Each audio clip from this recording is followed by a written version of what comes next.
नमस्कार दोस्तों, मेरा नाम है अमन शर्मा और आप देख रहे हैं आपका अपना YouTube चैनल CG04 बज़फीड। दोस्तों, जैसा कि आप सब जानते हैं कि इसी महीने नवरात्रि का पर्व है और माता की आराधना का, माता की भक्ति का ये पर्व बस अब कुछ ही दिनों में शुरू होने वाला है। तो दोस्तों, ये वीडियो थोड़ा सा लंबा ज़रूर हो सकता है, लेकिन YouTube के इतिहास में ये अपने आप में पहला वीडियो होगा जिस एक ही वीडियो में आप देखेंगे एक मूर्ति के सबसे बेसिक प्रोसीजर से लेकर के फाइनलाइजेशन तक की पूरी स्टोरी। तो कहीं मत जाइएगा, ये वीडियो बहुत ज़्यादा खास होने वाला है और इस वीडियो को खासकर बिना स्किप किए हुए देखिएगा, अंत तक जुड़े रहिएगा। और अगर अभी तक इस चैनल को सब्सक्राइब नहीं किया तो सबसे पहले तो इस चैनल को सब्सक्राइब कर लीजिएगा, वीडियो पूरा देखिएगा। आई एम श्योर ये वीडियो आपको पसंद आएगा।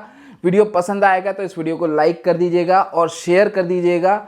और हाँ दोस्तों, आपके जो भी कमेंट्स हैं, जो भी आपके सुझाव हैं वीडियो के बारे में, आपके जो भी विचार हैं, वो हमें कमेंट करके कमेंट सेक्शन पे ज़रूर बताइएगा। और अगर कुछ भी नहीं लिखा होगा तो कम से कम जय माता रानी तो ज़रूर लिख दीजिएगा। तो चलिए अब बिना देरी किए हुए आज के इस खूबसूरत से वीडियो को शुरू करते हैं।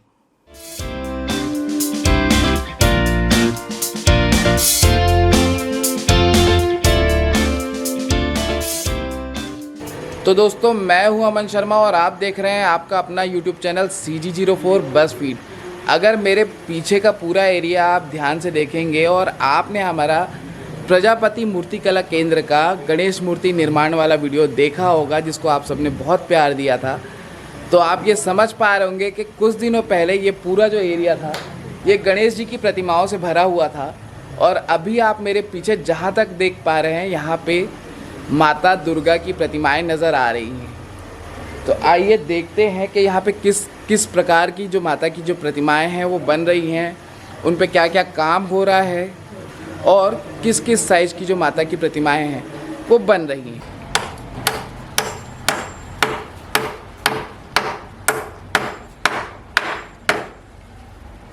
तो ये जो है भैया जो है वो पाटा बना रहे हैं, बेस बना रहे हैं। इसके ऊपर आगे पैरा बांध करके मूर्ति का एक शेप दिया जाएगा। ये मूर्ति का स्ट्रक्चर है, मेन ये बेस होता है। इसके बिना मूर्ति अपन खड़ा कर ही नहीं सकते। मेन स्ट्रक्चर जैसे कि 3 फीट की मूर्ति है तो उसका बेस लेते हैं हम, जैसे कि 2 बाई 3 होता है। जैसे हाइट के ऊपर डिपेंड करता है, 5 फीट का मूर्ति है तो अपन 4 बाई 3 इंच लेना पड़ता है, फीट लेना पड़ता है। उसके हिसाब से अपन मूर्ति स्ट्रक्चर करते हैं। इसके बाद पैरा बनता है। तो ये जो है ये लकड़ी है, प्लाई है, क्या है ये? हाँ, ये लकड़ी है, बत्ता लकड़ी है। है। हाँ, है। कौन सी लकड़ी से बनाते हैं इसको? ये चंदन का भी लकड़ी होता है, अलग अलग क्वालिटी, अलग अलग क्वालिटी। हाँ। अच्छा, मतलब उसके हिसाब से भी मूर्ति का जो रेट है वो वेरी करता होगा। हाँ, हाँ। तो ये जो सामने आप देख रहे हैं ये बेस है। इस बेस को पहले ठोक करके पाटा बोलते हैं इसको, हाँ, है ना? इसको पाटा बोला जाता है इसे। और उसके ऊपर फिर आगे जो पीछे आप देख रहे हैं जिस तरह से, इस तरह से पैरा बांध करके मूर्ति का एक शेप दिया जाता है और फिर उसमें मिट्टी लगाई जाती है।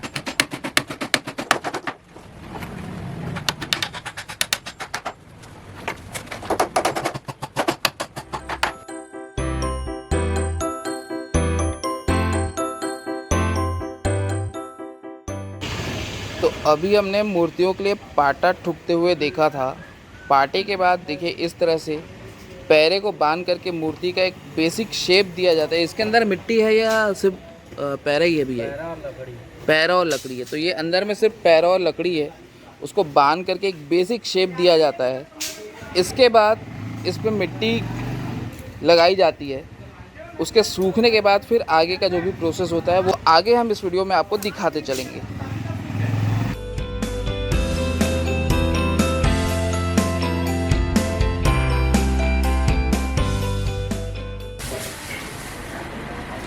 यहाँ पे ये भैया पैरे में मिट्टी मिला रहे हैं। भैया ये क्या कर रहे हो आप? ये छरछरा है, झाप। ये झाप है। हाँ। इसको जो मूर्ति लेवल माटी जल्दी से नहीं सूखता है, उसको अच्छा। शेप देने के लिए ये काम देता है झाप। ये जो है मिट्टी का घोल है और ये है वो पैरा, इन दोनों को मिक्स किया जाता है। तो यहाँ जो सामने आप देख पा रहे हैं ये मूर्ति में अभी सिर्फ पैरा लगा हुआ है, इसमें अभी मिट्टी नहीं चढ़ाई गई है। अभी इस पे मिट्टी चढ़ाने का काम होगा जो हम इसी वीडियो के आने वाले पार्ट में आपको दिखाएंगे। अभी आप देख पा रहे हैं कि किस तरह से इसमें पैरे से एक इसको मूर्ति का शेप देने की कोशिश की है। पैरे को हल्की गीली मिट्टी में बांध के रखा गया है और फिर उसके बाद इसको सूखने के लिए छोड़ दिया गया है। यहाँ पे मूर्ति पूरी तरह से अधूरी है, अब इसमें मिट्टी लगाने का काम होगा, फिर वो सूखेगी।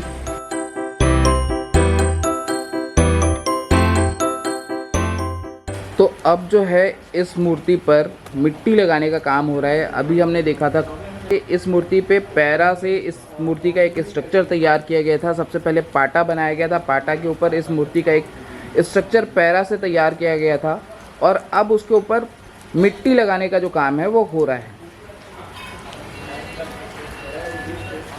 तो ये सानी हुई मिट्टी का आप देख सकते हैं सामने, और इसमें पैरा या कुट्टी वगैरह मिलाया जाता है, भूसा वगैरह मिलाया जाता है मजबूती के लिए, और यही जो है मूर्ति के ऊपर में पैरा वाली जो मूर्ति होती है उसके ऊपर में इस तरह से लगाया जाता है।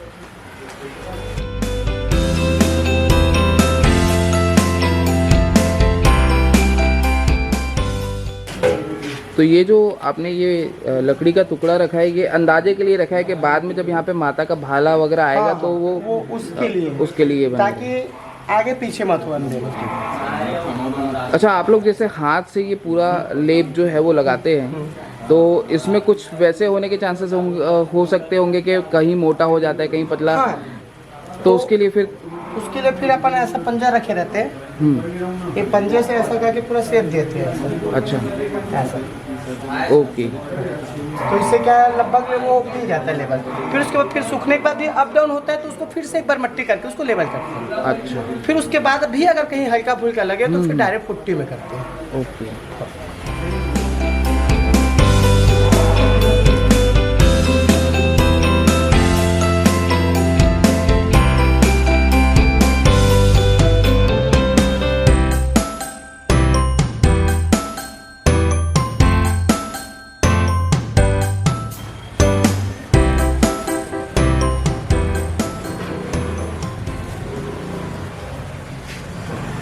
अभी मूर्ति पे फेस लगाने का जो काम है वो चल रहा है।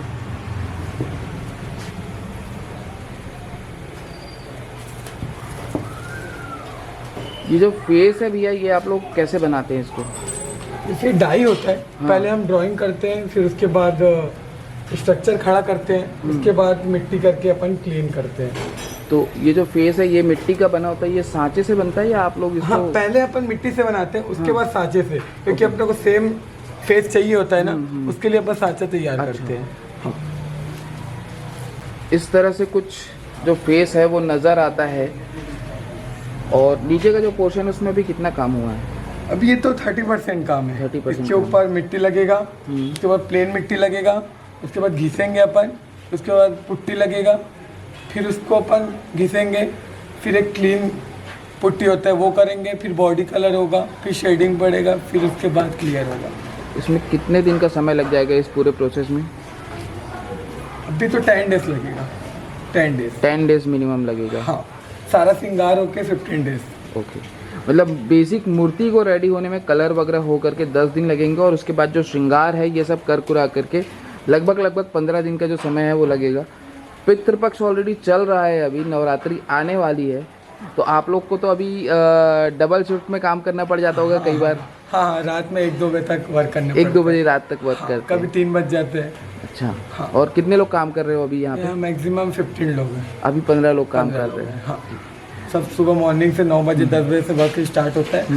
फिर अभी 2 बजे लंच ब्रेक है, फिर उसके बाद इवनिंग में चाय वगैरह, बिस्किट वगैरह, फिर उसके बाद नाइट में। तो यहाँ पे आप देख सकते हैं कि जो फेस है उस पर भी बहुत बारीकी का जो काम है वो किया गया है। छोटी छोटी चीज़ों का ध्यान रखा गया है, जैसे माता की जो ये जो सर का पोर्शन आप देख पा रहे हैं, यहाँ पे बिल्कुल केश उनके सही तरीके से संवारे गए हैं, मांग निकाली गई है। माथे पे जो हल्की हल्की लकीरें जो हमारे माथे पे होती वो नज़र आ रही है, जबकि ये मूर्ति अभी बन के रेडी भी नहीं हुई है। आँखों की पुतलियों का भी मुझे एक हल्का सा शेप नज़र आ रहा है। अगर आप भी ध्यान से देखेंगे तो आपको भी नज़र आएगा। यहाँ पे इस पोर्शन पे आप देख सकते हैं, देखिए एक आंखों में पुतलियों जैसा शेप नज़र आ रहा है। नीचे नाक जो है और उसमें नाक में छेद भी किया गया है, ताकि माता को जो है नथनी आदि का भी श्रृंगार कराया जा सके। नीचे होठ और उसके नीचे का पोर्शन सब कुछ बहुत ही बारीकी से ये काम किया गया है। पैरे के ऊपर मिट्टी लगाने के बाद इस तरह से आप देख सकते हैं कि ये पूरी जो गीली मिट्टी है, अभी अभी इसमें मिट्टी लगाई गई है और शेप दिया गया है, इस तरह से फेस लगाया गया है। बिल्कुल गीली मिट्टी आप यहाँ पे नज़र आ रही होगी आपको, और अभी अभी जस्ट इसमें ये काम हुआ है। और यहाँ जो मूर्ति है उसको भी आप देख सकते हैं, ये जो मूर्ति है ये भी अभी पूरी तरह से गीली है, सूखी नहीं है। अभी इसको सूखने में कुछ दिनों का समय लगेगा और फिर उसके बाद इसमें आगे का जो काम है वो किया जाएगा।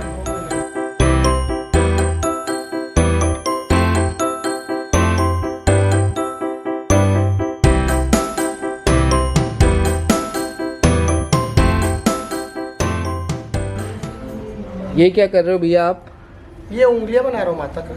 माता की हाथ की उंगलियां बना रहे हाँ, हो? हाथ की उंगलियां। ये कौन सी मिट्टी से बनती है? मटासी।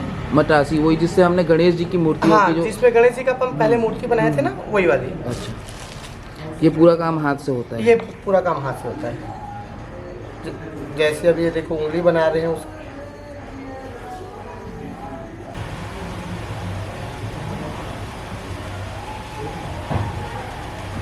ये माता के हाथ का अंगूठा बनते हुए नज़र आ रहा है आपको सामने। देखिए किस तरह से बिल्कुल हाथों से उसको एक शेप में दिया जाता है मिट्टी को।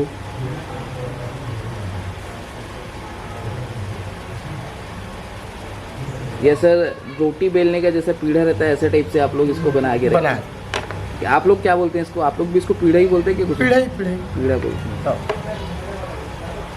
तो ये है हमारे सुरेश प्रजापति भैया, इनसे आप लोगों की मुलाकात हमारे पिछले वीडियो में हुई थी। और देख सकते हैं आप कि खुद भी दिन भर काम में लगे रहते हैं। इनके साथ में लगभग 15 और कर्मचारी इनके साथ में ये काम करते रहते हैं, जो मूर्तिकार हैं वो ये काम करते रहते हैं।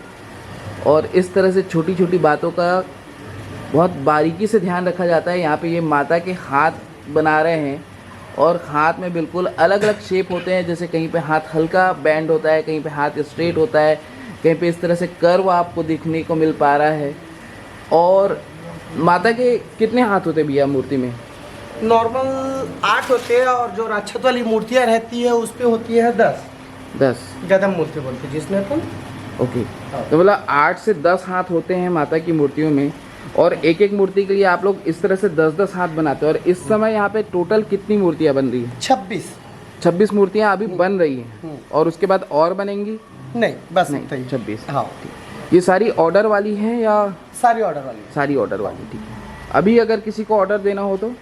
अब नहीं, अब टाइम बचते हैं। ओके,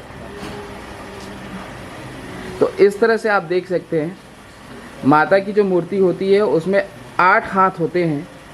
और एक एक मूर्ति का जो हाथ होता है, ये देखिए हर हाथ जो होता है वो अलग अलग शेप में होता है। ये हाथ आपको हल्का कर्व नज़र आ रहा होगा, ये हाथ भी कर्व है क्योंकि इन सब हाथों में माता ने अलग अलग शस्त्र धारण किए होते हैं। और ये हाथ इस तरह से देखिए कि ये आशीर्वाद देते हुए हाथ है। यहाँ पे भी माता ने अलग अलग जो भी उनके शस्त्र हैं वो धारण करती है। और शस्त्र के अलावा और भी बहुत सारी चीज़ें जो माता धारण करती है, तो उसको ध्यान में रखते हुए इस तरह से हाथ को बनाया जाता है। तो गलती की कोई भी गुंजाइश यहाँ पे नहीं होती है।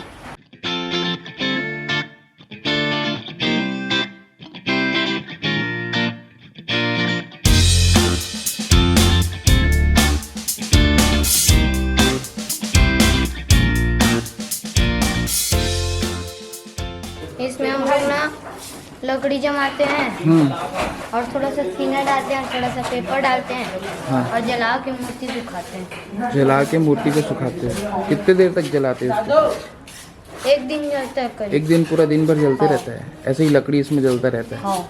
और इसको पास में रख देते हो यहाँ पे? हाँ।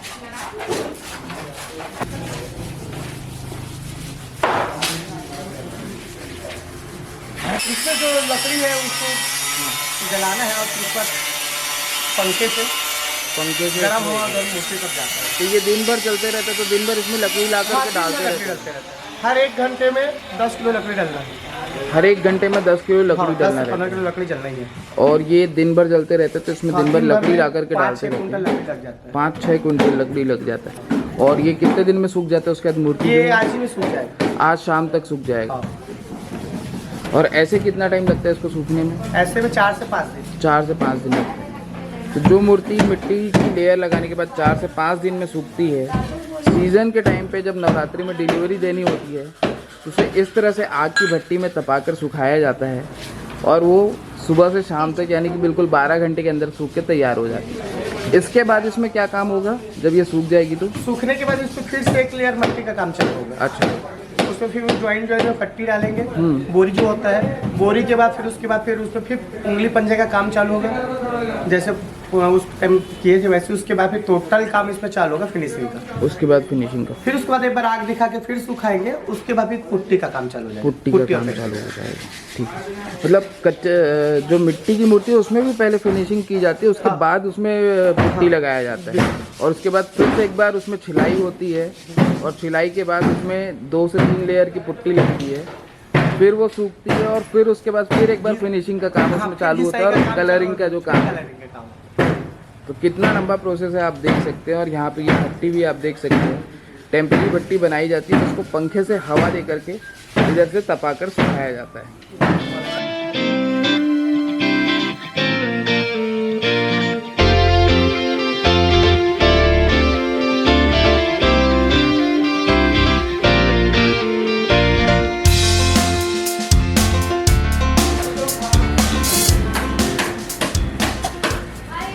भैया आप यहाँ पे क्या काम कर रहे हो?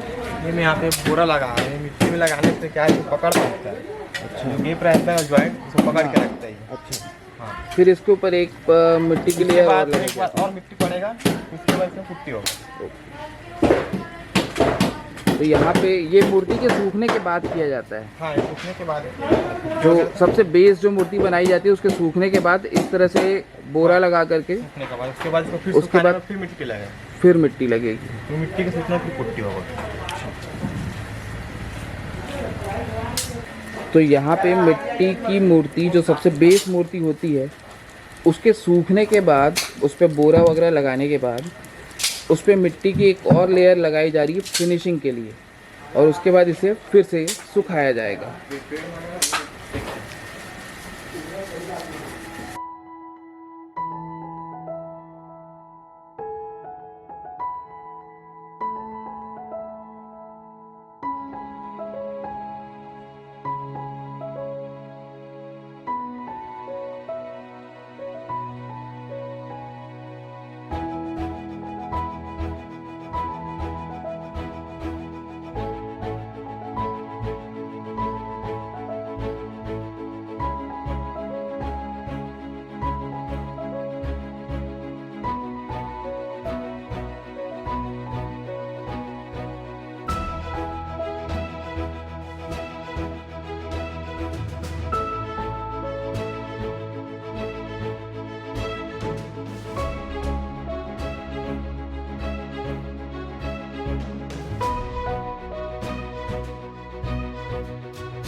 तो यहाँ पे अब मूर्ति का हाथ लगाया जा रहा है, माता की जो प्रतिमा है उसका हाथ लगाया जा रहा है। ये माता की प्रतिमा है या उसके साथ में बनने वाली कोई प्रतिमा भी है? माता की है। माता की प्रतिमा। ये माता अलग है। अच्छा, इसमें एक घर की जो माता का रूप है, जो हमारी माएँ होती है उन रूप में, जैसे ये खाना बना के अभी अपने अच्छा। बच्चों को खिलाना है, इस टाइप का है। मतलब एक गृहिणी के रूप में ये मूर्ति को बनाया जा रहा है। इस तरह से हाथ को अलग से चिपकाया जा रहा है।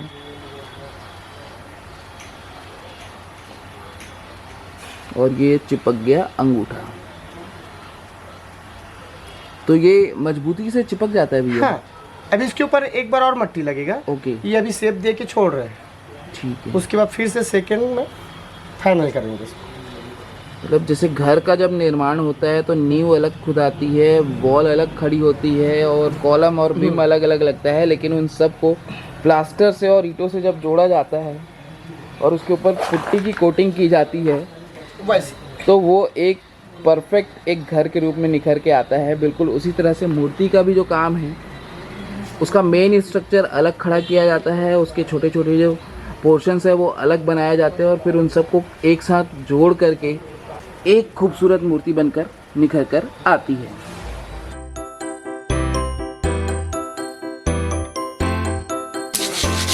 हर तरफ कुछ न कुछ काम चल रहा है। उधर उस मूर्ति को आग की भट्टी में सुखाया जा रहा है, इधर मिट्टी की जो मूर्ति है उसकी छिलाई का काम चल रहा है ताकि उसमें फिनिशिंग आ सके। यहाँ हाथ बनाए जा रहे हैं माता के मिट्टी से। उधर गहने बनाए जा रहे हैं, देखिए मिट्टी जो होती है उससे गहने बनाए जा रहे हैं। और इधर आग की भट्टी से मूर्ति को सुखाया जा रहा है।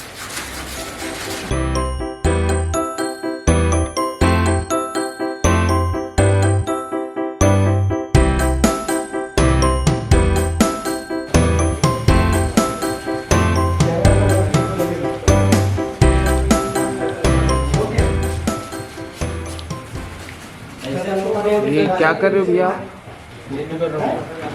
पुट्टी।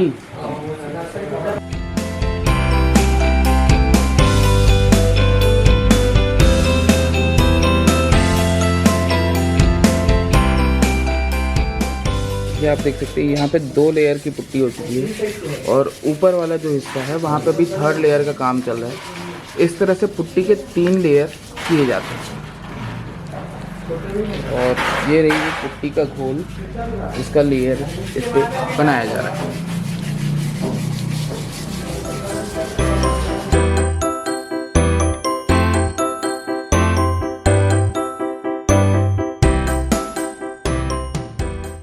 उधर पीछे आप जो मूर्तियाँ देख रहे हैं उसमें पुट्टी का काम हो चुका है, तो पुट्टी की छिलाई का काम उधर चल रहा है। अभी थोड़ी देर पहले हमने आपको दिखाया था कि इधर पुट्टी लगाने का भी काम चल रहा था। तो इस तरह से चारों ओर जितनी मूर्तियां हैं उनमें कुछ न कुछ काम चलता जा रहा है और हर एक मूर्ति धीरे धीरे अपने मुख्य स्वरूप की ओर बढ़ती जा रही है।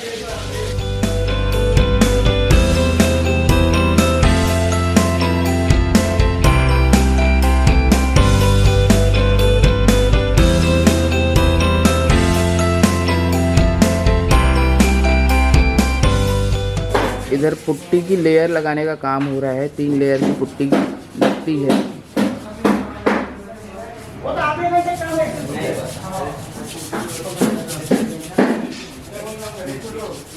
और यहाँ पे माता की जो मूर्ति है जिस पे पुट्टी की लेयर लग चुकी है उसकी छिलाई करके उसकी फिनिशिंग का काम चल रहा है।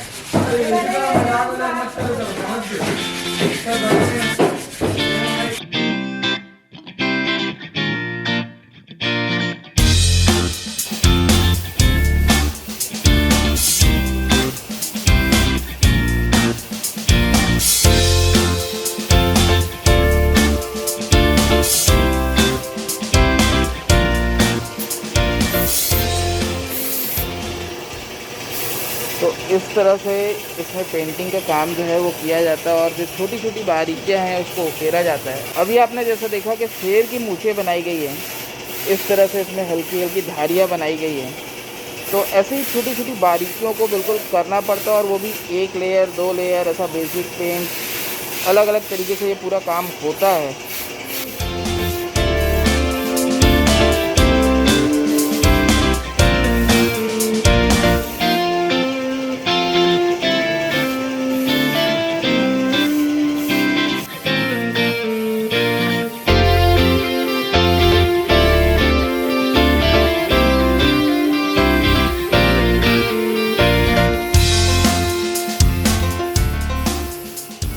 यहाँ पे मूर्ति की आंखें बनाने का काम हो रहा है और आंखों के साथ साथ ऊपर की जो पलकें होती हैं और भौं होते हैं उनको भी बहुत बारीकी से बनाया जा रहा है। भैया इसके लिए कौन से नंबर का ब्रश आप लोग यूज़ करते हैं? 000। ये सबसे बारीक ब्रश रहता होगा। हाँ, इससे बारीक, सबसे बारीक।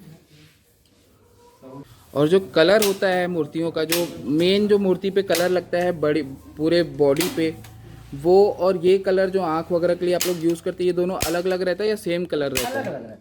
अलग अलग रहता है। हाँ। ये कौन सा कलर रहता है? ये फैब्रिक है। Fabric, okay.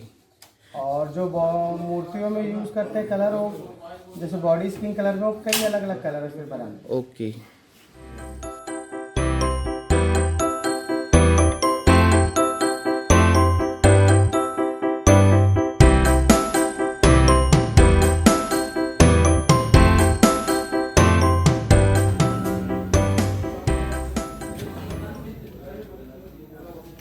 माता जो है वो सफ़ेद रंग के शेर पे बैठी हुई है और इसके बाल बड़ी खूबसूरत नज़र आ रहे हैं, एकदम घुंघराले जो बाल हैं जैसे शेर के बाल होते हैं। और यहाँ पे एक नन्हा सा जो कलाकार है वो इस शेर की मूर्ति की आंखें बनाता हुआ नज़र आ रहा है। ये इसके लिए अलग अलग प्रकार के ब्रश का आप लोग यूज़ करते होगे है ना, मूर्ति को पेंट करने के लिए अलग बड़े साइज़ के ब्रश, और जो आँख वगैरह आप लोग बनाते हैं बारीकी वाला, इसके लिए अलग छोटे ब्रश का यूज़ करते हैं। कौन से नंबर का ब्रश है ये? 10, 000 और 1-2 नंबर का भी रहता है। अच्छा, तो ये पेंटिंग के लिए कोई क्लास वगैरह आप लोग ज्वाइन करते हो या काम करते करते सीख जाते हो? काम करते करते। आप प्रजापति भैया के लड़के हो? हाँ। क्या नाम है आपका? गावेश प्रजापति। तो ये हमारे भविष्य के कलाकार जो बहुत ज़्यादा खूबसूरती से इस शेर की आंखें बनाते हुए नज़र आ रहे हैं आपको। और माता की जो मूर्ति है वो भी बहुत खूबसूरत नज़र आ रही है, आप सामने देख सकते हैं। अभी हालांकि इसमें श्रृंगार का काम नहीं हुआ और माता की जो आंखें हैं वो नहीं बनी, लेकिन वस्त्र वगैरह पहनाया जा चुका है और ऑलमोस्ट ये मूर्ति कंप्लीट है। इधर पीछे की ओर भी कुछ काम चल रहा है। और ये जो आप सामने देख रहे हैं ये सारे कलर्स हैं, जो आँख और जो भी बारीकी के जो काम होते हैं उनके लिए जो छोटे छोटे ब्रश के साथ में ये कलर्स यूज़ किए जाते हैं। ओके, तो जो जेवर का जो शेप बनाया गया है मूर्ति पे, उस पे गोल्डन कलर का काम यहाँ पे चल रहा है। और उसके साथ में माता की साड़ी का जो बॉर्डर है उस पे भी आप गोल्डन कलर लगा रहे हो। इसी वीडियो में पहले हमने आपको दिखाया था कि किस तरह से माता के जो आभूषण हैं वो बनाए जाते हैं, और अब उसमें जो है गोल्डन कलर का काम किया जा रहा है ताकि वो आभूषण जो है वो निखर के आए।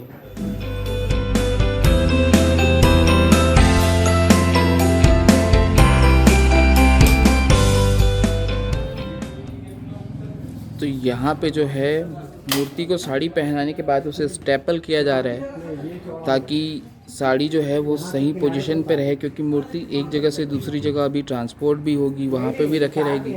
और जो लोग मूर्ति को ले करके जाते हैं वो ऑब्वियसली बात है उन्हें ये सब टेक्निकल नॉलेज नहीं होती है, तो साड़ी जो है वो पूरी तरीके से मूर्ति के साथ में बंधी रहे, इसलिए उसे स्टेपल का काम किया जाता है।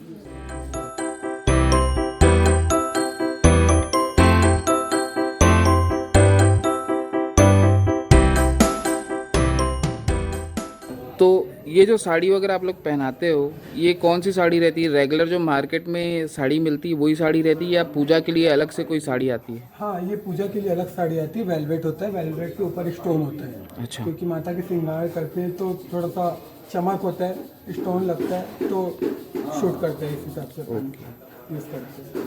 तो ये माता का श्रृंगार के लिए अलग से भी आता है, वो मूर्ति वाले के ऊपर डिपेंड करते हैं कि वो प्राइस के ऊपर, जैसे कि वो ज़्यादा प्राइस वाले चाहिए होते हैं तो महंगे स्टोन लगाते हैं। अच्छा। और मीडियम चाहिए तो थोड़ा कम होता है, और नॉर्मल होता है तो नॉर्मल होता है। तो ये भी जैसे पूजा के सामान वगैरह अलग अलग जैसे शहरों से मंगाए जाते हैं, तो इसमें भी ऐसा कुछ खास रहता है कि कोई पर्टिकुलर सिटी की साड़ी अच्छी रहती है या सभी जगह कॉमन एक जैसी रहती है? वैसे तो कॉमन रहता है, बट पहनाने के हिसाब से डिपेंड करता है। पहनाने के हिसाब से किस फेस में कौन सा साड़ी अच्छा लगेगा। अच्छा। कौन सा कॉम्बिनेशन बनाना पड़ता है, जैसे कि डार्क ये है तो उनके कॉम्बिनेशन में लाइट लेना पड़ता है। जब लाइट अपन इसको लेते हैं डार्क में, उसमें मैच होता है, मर्ज होता है, तो अच्छा लगता है। तो इसकी खरीदारी आप लोग सीजन के टाइम पे ही करते हैं या ऐसे साल के शुरुआत में ही खरीदारी करके एक साथ? सीजन के हिसाब से करते हैं, जैसे ऑर्डर आते हैं उसके हिसाब से खरीदारी करते हैं। जैसे कि ग्राहक बोलते हैं ना हमको रेड साड़ी चाहिए, ब्लू चाहिए, पर्पल चाहिए, वो उसके हिसाब से फिर मार्केट में। अच्छा, ठीक है। अच्छा, यहाँ पे फोटो दे करके भी मूर्तियाँ बनवा सकते हैं, जैसे कई जगह पे चलता है? जैसे ग्राहक फोटो देते हैं उसके डिपेंड में अपन वर्क करते हैं। अच्छा, उसी के हिसाब से साड़ी और गहने वगैरह जो भी रहते हैं, पैटर्न हो गया। ठीक ठीक ठीक ठीक। तो इस तरह से माता को साड़ी पहनाई जाती है और वस्त्र वगैरह पहनाने के बाद कुछ इस तरह से निखर के आती है माता की जो मूर्ति होती है, और बहुत ही ज़्यादा खूबसूरत है। इसमें जो आलता का जो काम किया गया है ये भी कलर है? हाँ, ये भी कलर है। बहुत ऐसा खूबसूरत, ऐसा लग रहा है कि बिल्कुल नेचुरल आर्ट आलता ही लगा हुआ है इसमें, ऐसा लग रहा है।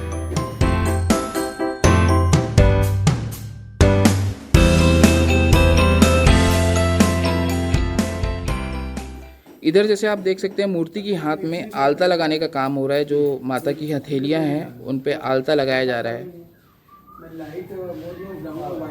और भाभी उसी प्रेम से आलता लगा रही, जिस प्रकार से घर की महिलाएं अपने घर की बच्चियों को आलता लगाती है। माता को नौ दुर्गा का स्वरूप माना जाता है और बच्चियों को भी माता का स्वरूप माना जाता है, तो उतने ही सद्भावना से यहाँ पे आलता लगाने का जो काम है वो नज़र आ रहा है।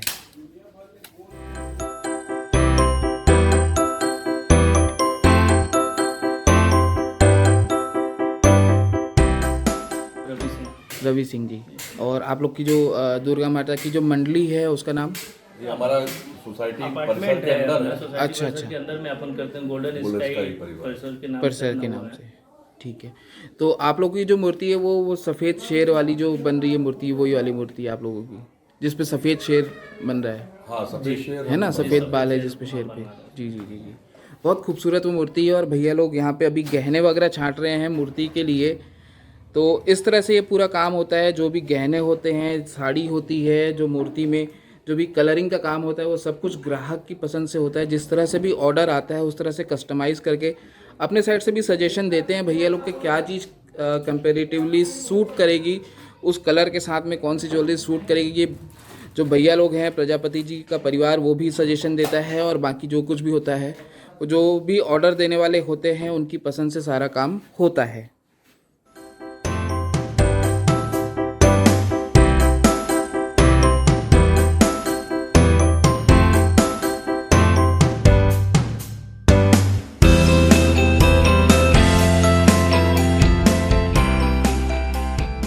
भैया ये जो छोटे साइज़ की जो मूर्तियाँ दिख रही हैं, इनकी क्या साइज़ है? ये कम से कम 2 से 2.5 फीट होता है। 2 से 2.5 फीट है। हाँ, ये पाटा करके। ओके, और इन मूर्तियों को बनने में कितना दिन का समय लगता है? मैक्सिमम 15 या 20 डेज। अच्छा, इसको भी बनने में 15 से 20 दिन का समय लगता है, लगभग उतना ही जो बड़ी मूर्तियों का लगता है। क्योंकि जितनी बड़ी में नहीं लगती उतनी छोटी में लगती है, क्योंकि ना ये पूरा मिट्टी का होता है। अच्छा, और वो आधा पैरा आधा मिट्टी का आधा मिट्टी का तो होता है। पैरा क्या होता है, पैरा के ऊपर जब अपन मिट्टी लगाते हैं वो जल्दी सूखता है। प्रॉपर इसको सूखने में ज़्यादा समय लगता है। ओके, तो ये जो बहुत ज्यादा है इसमें। मेहनत भी बहुत ज़्यादा, वो तो दिख ही रहा है क्योंकि साइज़ छोटे होने की वजह से जो भी बारीकी का जो भी काम होता होगा आप लोग का, आँख बनाना और इस तरह से जो भी काम है गहने वगैरह का, उसमें काफ़ी ध्यान देके उसको करना पड़ता होगा, है ना। तो ये आप जो देख रहे हैं सामने जो 2 मूर्तियाँ आप देख रहे हैं, इस तरह से और भी बहुत सारी मूर्तियाँ हैं यहाँ पे। ये छोटे साइज़ की मूर्तियाँ हैं, 2 से 2.5 फीट की मूर्तियाँ। और टेंटेटिव क्या प्राइस रहती है इन मूर्तियों की?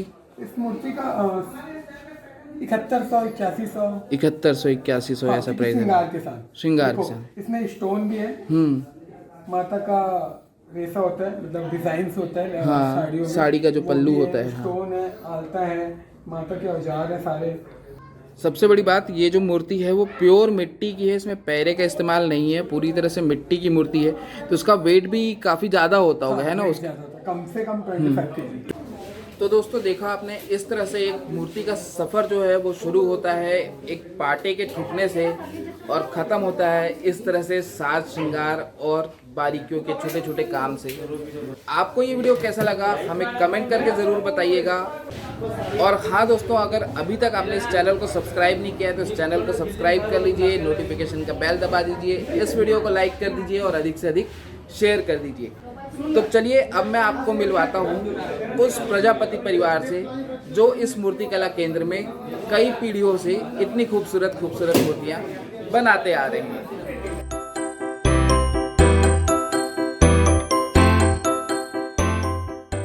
दोस्तों ये है प्रजापति परिवार जो बहुत सारी पीढ़ियों से बहुत सारी खूबसूरत खूबसूरत मूर्तियाँ बनाते आ रहा है। और आज का जो पूरा वीडियो आपने देखा है, एक मूर्ति के पाटे के ठुकने से लेकर के मूर्ति के श्रृंगार तक का, मूर्ति के फाइनलाइज होते तक का, वो सारा जो भी शूट हमने किया है इन्हीं के कारखाने में किया है, इन्हीं के मूर्ति कला केंद्र में किया है।